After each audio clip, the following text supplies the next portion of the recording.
Empieza a entrar en modo partner.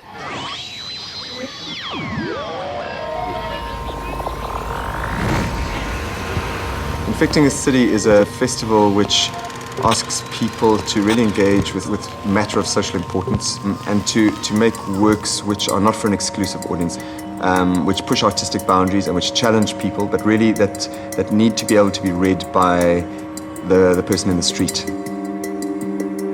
Looking at Cape Town, the social organism of Cape Town, where are the scars, who's been pushed out, what has been marginalized, what has been wounded, what needs to be celebrated, how do we create some sort of transformation? It's very easy to get absorbed into the mountain and the beauty of Cape Town, yet there is still this underlying emergency which is everywhere.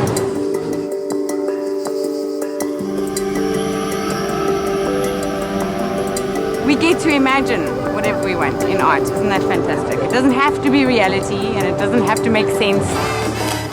Because we expected a white Jesus with the white hair and very tall. And then we saw a black man in a napkin dancing his feet off. But it was nice.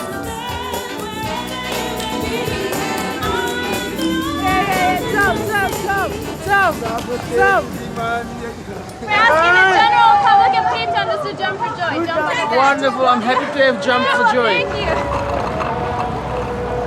The two biggest works on the festival came out of a residency in which we brought together 7 artists from around the world to explore in depth the theme of the festival, human right, R-I-T-E.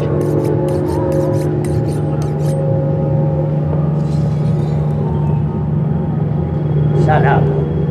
As a theatre maker, I really like to work with ritual, so I thought to really work with ritual and see if there's a place for it in our society. And ritual as a form of celebrating, of transforming, cleaning, purging, healing, integrating people into a community, reaffirming community. These were the sort of things that attracted me. The slave lodge is located just across from the square. We've got the slave tree, which is where slaves were sold. You could kind of say that this is the beginning of slavery in South Africa.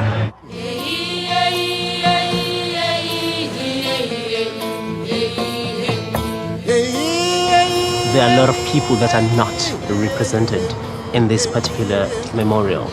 Those two guys, they represent the English and the Afrikaans. And during that war, there were just more than English and Afrikaans people. There were like a lot of black people and colored people.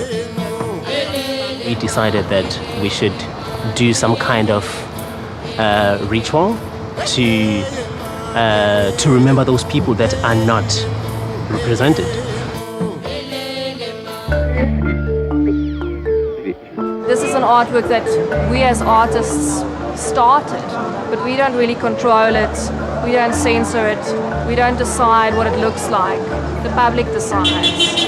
We had no idea people would be so eager and excited and willing to share their thoughts, you know, and their innermost wishes. The two artists came and they really wanted to understand how streets and place names are given their names and what the politics of that is. And through the investigation, they came across this Khoisan Awareness Action Group who's really looking to create a platform for their voice, which has been wiped out for 200-300 years.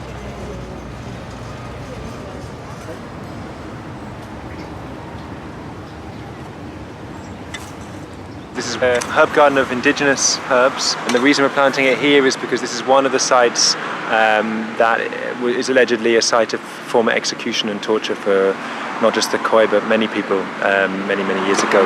We really felt that these spaces, it needs an element of healing and also to set the spirits at ease.